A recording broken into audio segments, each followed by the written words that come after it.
ଚାଷୀଙ୍କ ପାଇଁ ଆସିଲା ବଡ଼ ଖୁସି ଖବର।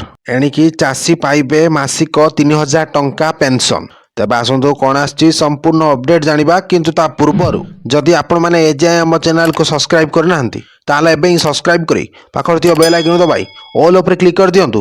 ଚାଷ କାର୍ଯ୍ୟରେ ପରିଶ୍ରମ ତ ବହୁତ ରହିଛି, କିନ୍ତୁ ବୟସ ବଢ଼ିବା ସହିତ ଶରୀରର ପୂର୍ବ ଭଳି ସାଥ ଦିଏ ନାହିଁ।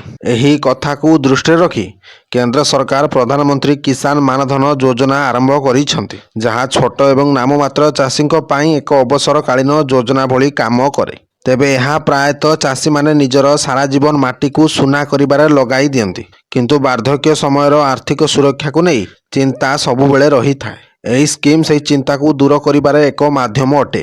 ଏଥିରେ ବହୁତ କମ୍ ପରିମାଣର ନିବେଶ କରି ଚାଷୀମାନେ ନିଜର ଭବିଷ୍ୟତକୁ ସୁରକ୍ଷିତ କରିପାରିବେ ଏବଂ 60 ବର୍ଷ ବୟସ ପାର ହେବା ମାତ୍ରେ ଏକ ସମ୍ମାନଜନକ ପେନସନର ଅଧିକାରୀ ହୋଇପାରିବେ। ତେବେ ଆସନ୍ତୁ ଜାଣିବା ଏହାର ଲାଭ କିଭଳି ମିଳିବ। ତେବେ ପ୍ରଧାନମନ୍ତ୍ରୀ କିଷାନ ମାନଧନ ଯୋଜନା ବିଶେଷ କରି ସେହି ଚାଷୀମାନଙ୍କ ପାଇଁ ଉଦ୍ଦିଷ୍ଟ ଯେଉଁମାନଙ୍କ ପାଖରେ 2 ହେକ୍ଟର କିମ୍ବା ତାଠାରୁ କମ୍ ଚାଷ ଉପଯୋଗୀ ଜମି ରହିଛି ଏବଂ ଏହି ସ୍କିମ୍ରେ ସାମିଲ ହେବା ପାଇଁ ବୟସ ସୀମା 18ରୁ 40 ବର୍ଷ ଧାର୍ଯ୍ୟ କରାଯାଇଛି। ଅର୍ଥାତ୍ ଆପଣ ଯେତେ ଶୀଘ୍ର ଏହି ଯୋଜନା ସହିତ ଯୋଡ଼ି ହେବେ ପ୍ରିମିୟମର ପରିମାଣ ସେତେ କମ୍ ହେବ।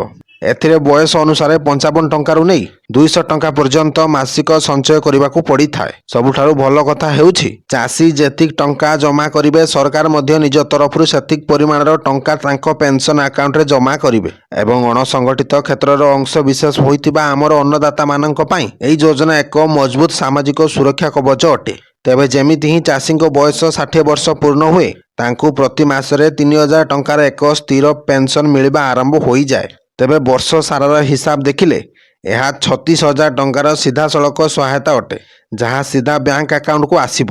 ଯଦି କୌଣସି କାରଣରୁ ଚାଷୀଙ୍କ ମୃତ୍ୟୁ ହୋଇଯାଏ ତେବେ ତାଙ୍କ ପତ୍ନୀଙ୍କୁ 50% ପେନସନ ଅର୍ଥାତ୍ ମାସିକ 15,000 ଟଙ୍କା ମିଳିବାର ପ୍ରାବଧାନ ରହିଛି। Bureau report, Odisha news.